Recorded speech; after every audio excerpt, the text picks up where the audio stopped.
if you start to reply or retweet it, it says, "Do you want to read the article first?" Yes. Which I like. It doesn't apparently stop anyone from commenting.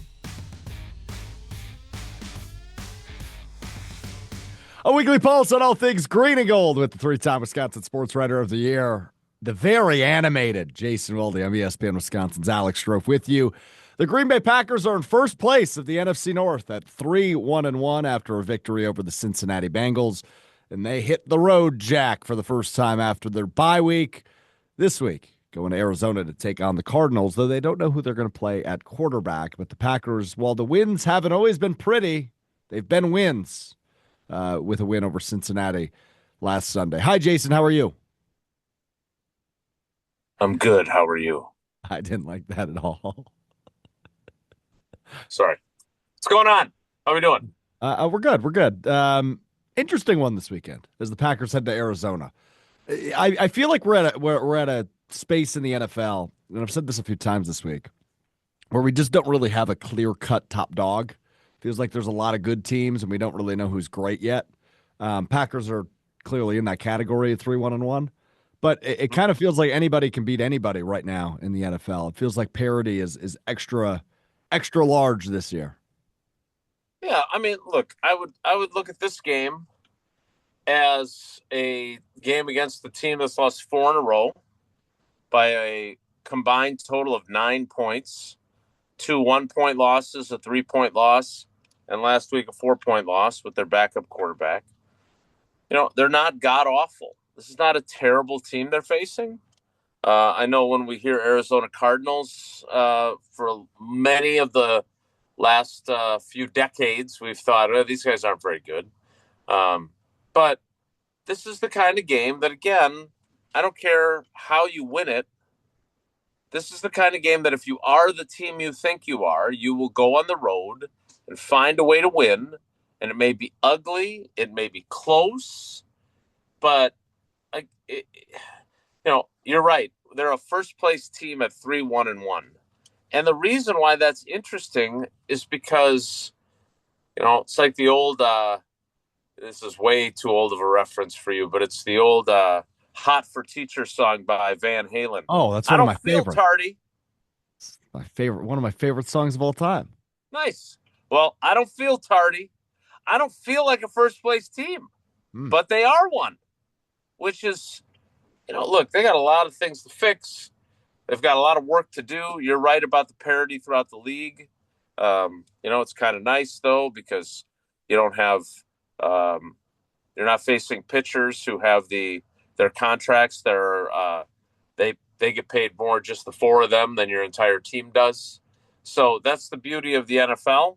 But again, if you are the team you think you are, these are the types of games you go out and find a way to win.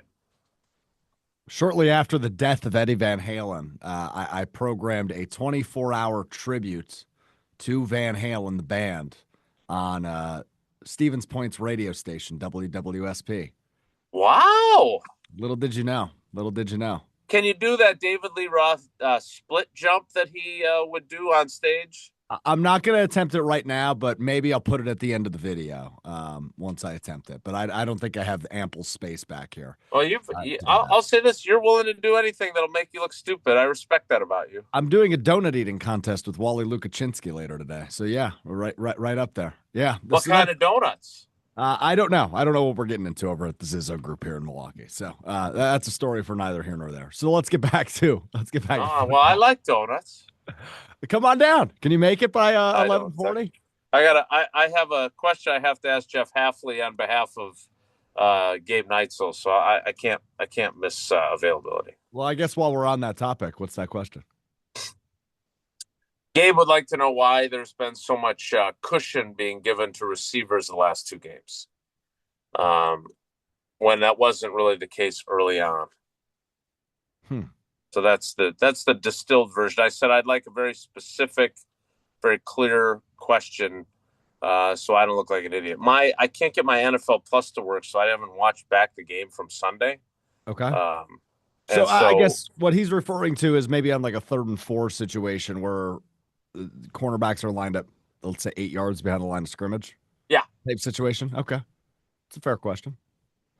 I'm curious Right. what his answer would be on that. And So am obviously, I. a couple of good receivers on this Arizona team. But what were your takeaways against the best 1-2 punch in the league, Jamar Chase and T. Higgins? Kind of quiet days for both of those guys, despite a really impressive touchdown catch for Jamar Chase in the 9-point victory on Sunday. Yeah, that's what special looks like, right? Like he had no bit. A mere mortal does not catch that touchdown pass. But that's how good Jamar Chase is. And look, I thought the Joe Flacco saga was fascinating and fun and different, and but he ain't Joe Burrow. Like I don't I don't know what it's like to be a Cincinnati Bengals fan. I assume most of the time it's frustrating. They did go to a Super Bowl not that long ago under Zach Taylor with Joe Burrow at quarterback. But Sure. man, you got to be looking at your team going, if we just had our quarterback, we'd be in pretty good shape. Instead, they don't, so they're not. But again, this is why our little fruitless exercise of going through the schedule, oh, win, loss, win, win, loss. Like, I don't know, we probably would have said they're going to beat the Bengals because they're playing at home uh, at the start of when the schedule was released in May. But like, it's not who you play; it's when you play them. Had they played them in the opener, maybe they don't win, right? Bengals started out 2-0, and then obviously Burrow gets hurt in that second game. So, they there were a lot of people that were looking for more style points from that game, and I'm going to go back to what I said about this Arizona game. Like, just survive in advance, man. And then we can start talking about style points and how they're playing when we get to December and January. And are they playing at a level that makes you confident that they are going to be a Super Bowl contender? That's when I'm worried about the aesthetics, because that's when you get a feel for, are they good enough against the league's best teams to win? But they ain't playing the league's best teams. They didn't play them last week. They ain't playing one this week. That's why, again, I don't care if it's 7-2, which would be, I don't know if that's a scoregami or not, you scoregami nerd. But I shouldn't matter. We'll pick if that's the fight. Let's live in the world of the hypothetical realm. Packers win 7-2 on Sunday. Maybe the Brewers win by that same score. Fingers crossed, yeah. And we're we could sit and criticize how the offense couldn't get anything going, but the defense finally played great. They didn't allow, they allowed there was a safety earlier in the game. They pitched a shutout the fourth quarter after giving up 63 points in the last 5 games, didn't give up a point. And we're talking about, hey, all right, it was ugly. And now what's wrong with the offense? But they won. And so, at the end of the year, they tally up all your wins and then they decide where you are in the playoff pecking order. They don't say, oh, well, this one's not worth as much because they won 7-2 in Arizona. So I don't know what Sunday's going to look like. I don't know if Jonathan Gannon is going to, beat up one of his own players again. I knew that was coming eventually. Yep. But just go out there and get a W. Yeah, Packers are 6.5-point favorites in Arizona. Aside from this matchup, the Packers have now played 5 games. I'm going to ask this as flat out, take it whatever direction you want. What do you know about the Green Bay Packers through 5 games? Yeah, they're inconsistent, right? Their quarterback has played extremely well with the very notable exception of some plays. Mm-hmm. Like, we talk about this, I feel like, every week. Like, I think we do. Yeah. And he had another one in that game. Now, it was early in the game, but they are in the red zone. And again, for all the Jordan Love apologists, Jordan Love himself flat out saying, look, I got to be smarter there. I'm out of the pocket. Zach Tom had a great catch on the sideline of a ball that was thrown away. Go find, you got Zach Tom on the field, so find the defensive Zach Tom and put it in Nazir Stackhouse's chest on the sideline. And then go get 3 points on a field goal from Lucas Havrasik. Like, don't don't do that. And he knows that. And again, it doesn't matter. They won anyway. But it matters if you're playing a nip and tuck playoff game on the road at Detroit, and suddenly instead of going up 3-0, you throw that pick and then they go down and score. And now you're down 7-0 after you got the opening kickoff. They're going to get the ball at the second. Like, those are the kinds of mistakes that can be the difference in a very close game where if you lose, your season is over. But otherwise, like, he's throwing the ball great. I mean, everybody's talking about the catch that Golden makes down the sideline, and rightfully so. But the throw is pinpoint. Like, he put it where only his guy could get it. Like, it was a great throw. Um, he's running more. I wrote about that today on Channel 3000. Like, and I wrote earlier in the year about the angry runs thing, and I talked to Kyle Brandt about it. Like, that's, does that make me nervous? And more importantly, does it make Matt LaFleur nervous? Absolutely. Did he slide earlier than he probably should have if he's trying to get that first down late in the game?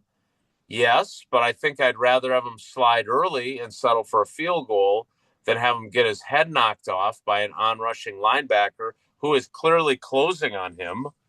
So I don't have a lot of things to criticize him for. When you criticize him for specific things, that makes you a negative Nelly when it comes to the quarterback. But I think he's played really well. And I don't think he's going to win the MVP. He's got to play at a higher level than this, and he's got to put the team on his back more often. But Josh Jacobs got going. Like, there's a lot to feel good about with this team right now. Yeah, something that I think flew under the radar quite a bit on Sunday was the fact that the offensive line wasn't penalized, which I think has to be the first time all season that happened. The other part of the offensive line that maybe flew under the radar a little bit, and obviously, doing the jobs we have, the Milwaukee Brewers have been the center of a lot of conversation this week. But Jordan Morgan played most of the game at right guard, and it He looks did. like that seems to be maybe their preferred five going forward because the three injured guys all played the entire game in Rasheed Walker, Zach Tom, and Aaron Banks, which is great to see, especially from the Banks front, given how much money you paid for him in free agency. But it seems like Jordan Morgan could be their answer going forward at right guard. What did you make of the offensive line?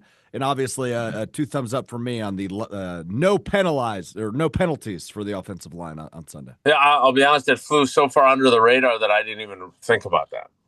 I was more focused on the fact that Zach Tom, after the game, was saying that he was in such pain that he couldn't remember what happened in a lot of the game. And Yeah, usually I he heard that. remembers everything. I talked to him yesterday, and I know we're on YouTube, so I could swear, but I know it also goes on ESPN Beaver Dam, so I won't. But I asked a very succinct question, which was, if you were in that much pain after one game, how the F are you going to play 12 more of these in 12 weeks? To which he replied, yeah, I got to figure it out. I don't know, but I got to figure it out. He also said, speaking of profanity, that he played like Poope in his return to the lineup. And he said he felt like he was out of shape because he hadn't been running. He felt like his technique was poor. So for him to not get a penalty, he did give up two pressures on three-man rushes, which is like a cardinal sin Yeah. as an offensive lineman. But he was out there. He played all 61 snaps. That's, he gutted it out. Now, can he do that again? And can they gradually decrease the number of, the amount of pain he's feeling? He would not say it. He would not say the words, but he's clearly getting some sort of pain killing injection. We have a plan for reducing the pain. I'm not going to tell you what it is. That sounds like an injection to me. I'm not going to tell you what that is. So, uh, but again, I don't think people like these guys get paid a ridiculous amount of money, more than you and I could fathom having. Like him signing an $88 million contract, like us normal folks, that's insane, right? Yep. Yep. But they are paid commensurate with what the league generates in revenue. And a lot of times they play through stuff that I wouldn't walk to the grocery store if I was dealing with.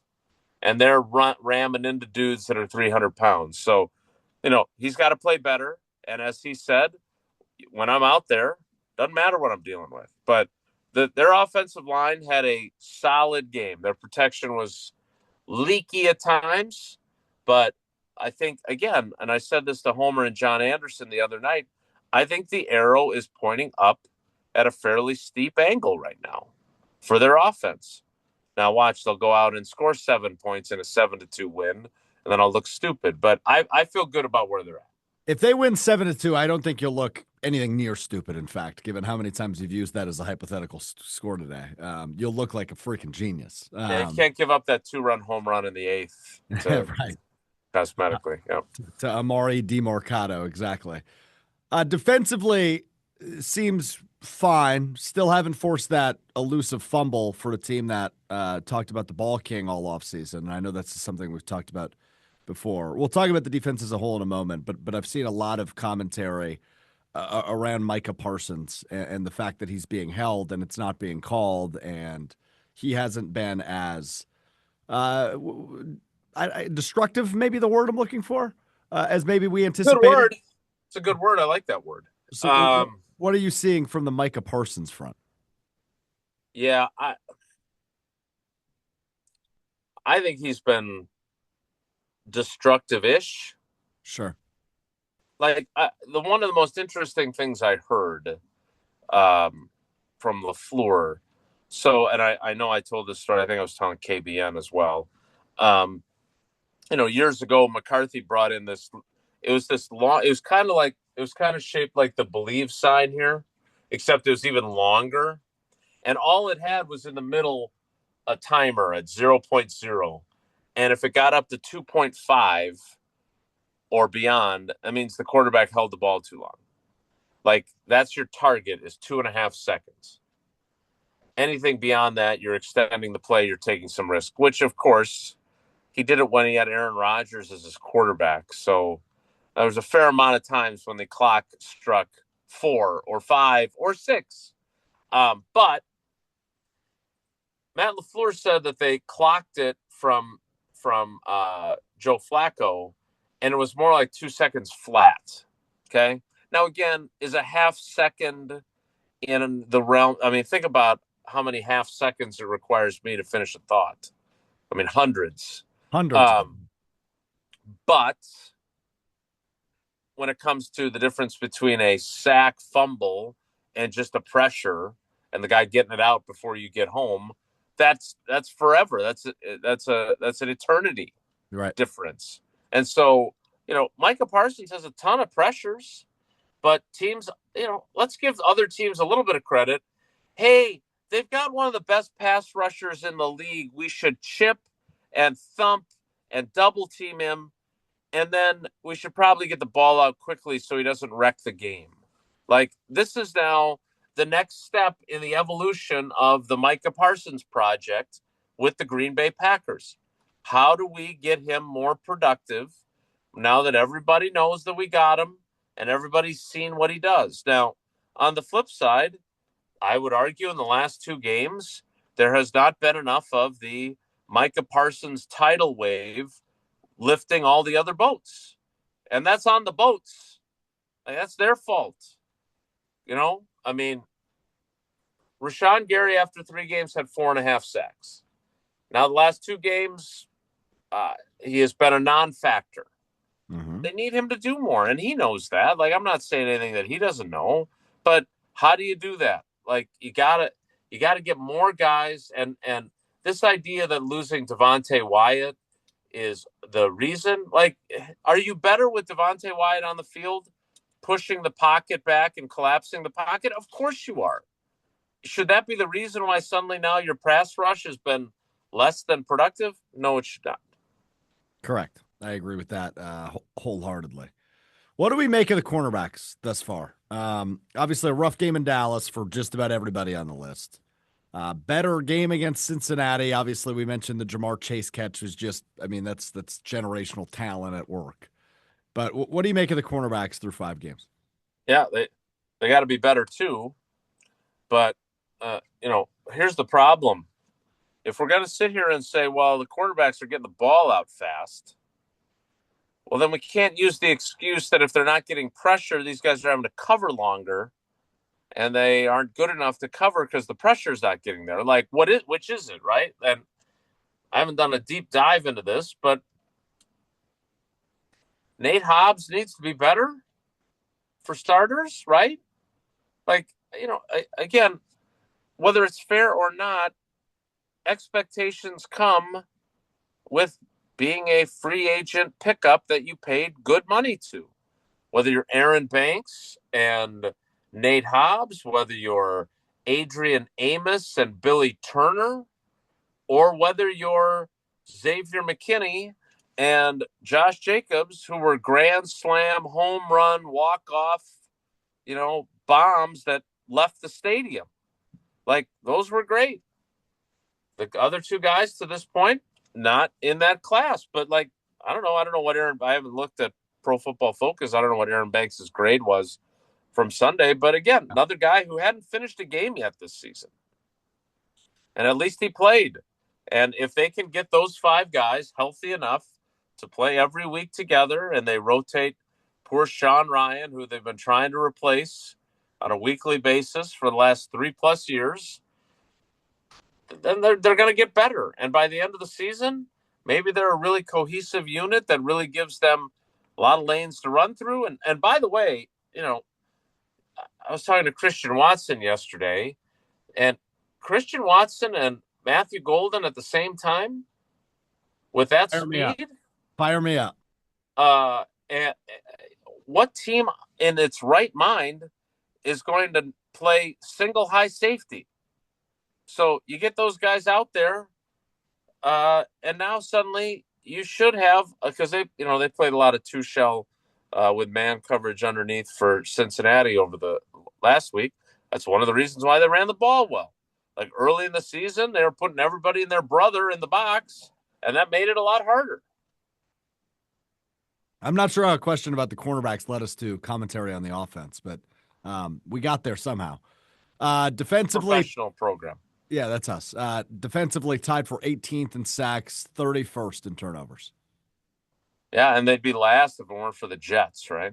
That's correct. The Jets only have 1 turnover. God bless the Jets. God bless the Jets. Yeah, telling Aaron Rodgers to kick rocks, certainly a decision by the New York Jets. Let's go back to the offense real quick. I know we only have a few minutes left. Christian Watson, you mentioned. Should we anticipate seeing him in Arizona? In my humble opinion, no. Okay. So I was talking to him yesterday. Let me see if I can find the quote here expeditiously. So I was thinking kind of the same thing, right? Like, well, he got a week of practice, and I think it was only individual drills last week, and then he did some team, I think, yesterday. But here's the quote. He's talking about how excited he is to play. He can't wait to play. At the same time, obviously, the first conversation we had thinking about when to come back was just to do it the right way. I think it would help to be able to stack multiple weeks of practice. Multiple weeks. Mm-hmm. Not just 2 weeks, multiple weeks. Multiple. I've got an idea of how I'm feeling in my head, but at the same time, I'm just relaying everything to the training staff, the doctors, and really leaving it up to them. So that sounds to me like a guy's not playing this week. That sounds like a guy's not playing. Up. I agree. Which allows another opportunity for Matthew Golden to break out. He has his first 100-yard all-purpose game last Sunday against Cincinnati. He has been really good. I think we were at a point where hopefully Matt LaFleur begins treating him as such and game plans to get the ball in his hands, because he is shifty, he is quick, and when the ball is in his hands, he seems like he can do a lot of damage. You guys got a lot in common. Yeah, that's us. No, look, I'm always fascinated by folks on social media I've noticed Twitter even has a feature now. Thank you, Elon. You're doing a great job with that platform. Where it says, like, if you start to reply or retweet it, it says, "Do you want to read the article first?" Yes. which I like. It doesn't apparently stop anyone from commenting. Why would we want LaFleur to get Golden more involved? It's working that they spread it around. Okay, I'm not suggesting that you use him like you, Devontae Adams when the next best wide receiver was, no offense, Alan Lazard, right? That's not Mhm. like Jordy and Randall Cobb at the same time, or the 2011 group. But like 3 more plays a game where he's the first read and maybe he gets the ball one out of those three. Like I think what we saw on Sunday, you kind of want to make sure that you're getting the ball in his hands. And look, they've gone to him in the most critical situations. The fourth down to keep the field goal tie forcing field goal in play. Who they go to on 4th and 6 from their own 24-yard line? The rookie first round pick.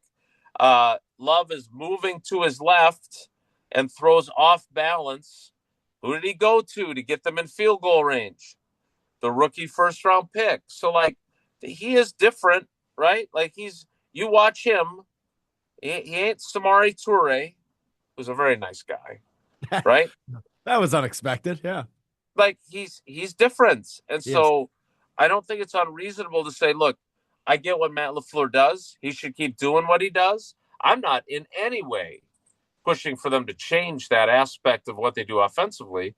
But him and Tucker Kraft, right now, based on who they have, him and Tucker Kraft are the two guys that I want to get the ball to, even more than Romeo Doubs. I want to get the I ball to agree. Romeo Doubs on 3rd and 5, and I want to get the ball to Romeo Doubs in the red zone.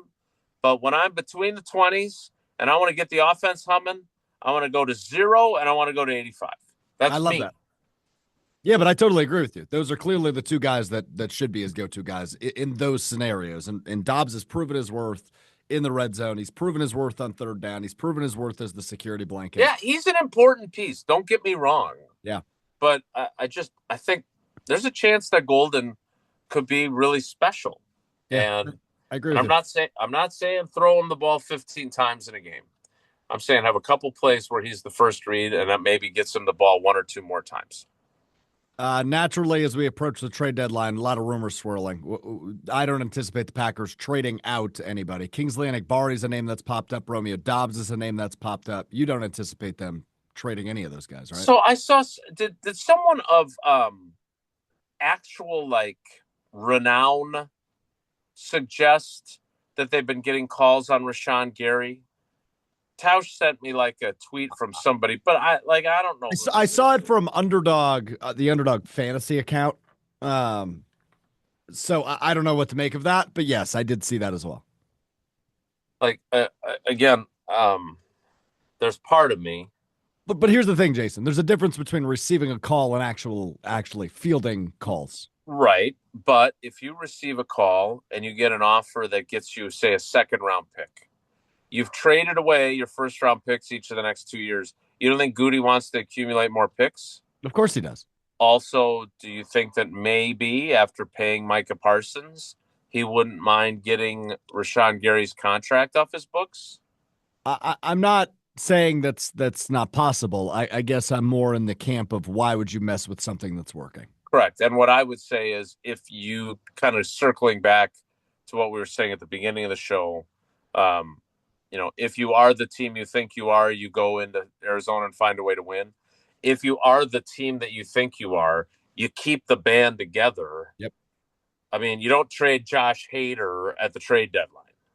Now, I'm not saying that Rashawn Gary is the equivalent of that, but he's, I'm sorry that he hasn't had a sack in the last 2 games, but he's probably an important piece. I And you would don't argue get so. better by trading away good players for draft picks in the future. But again, I wouldn't rule it out. Like I certainly wouldn't be so dismissive to say, well, that ain't going to happen. So I Well, think it's that's where I'm at. unlikely. And if I'm Enagbare, though, like Enagbare is one of the guys whose opportunities have been curtailed because of the acquisition of Micah Parsons. And he's had some pretty damn good moments the last couple of years. Mm-hmm. So that one would not surprise me. And frankly, if I'm him, that's something that I might be interested in being traded to a team, or I'm going to get more opportunity. I think he's in the last year of his deal, though. So then that would be like a rental acquisition. It would be. Yeah, it would be.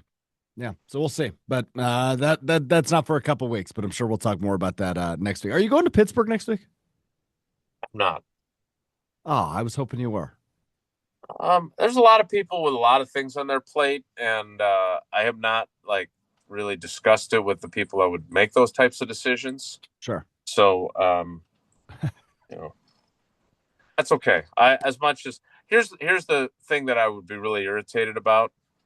Like I make that trip, and Rogers sees me, and we chat, and we catch up, and I get a bro hug, but I don't get like a one-on-one interview, and then I'm just pissed off. Like, oh, I'm sorry, I didn't have time. Well, okay, I traveled all the way here to talk to you, so I'm not gonna. The girl's got stuff going on. I'd rather be at. All right, fair enough. Packers Cardinals coming up Sunday. We'll talk about it more in the 1 o'clock hour of Green Bay Game Day on Sunday. Jason, appreciate the time as always. I appreciate you, Alex Strouf. I do. Thanks for getting up early. I'm going to cut that and use it as a hotkey from this point forward. Thanks, Jason. Bye. You're welcome, Alex. Bye.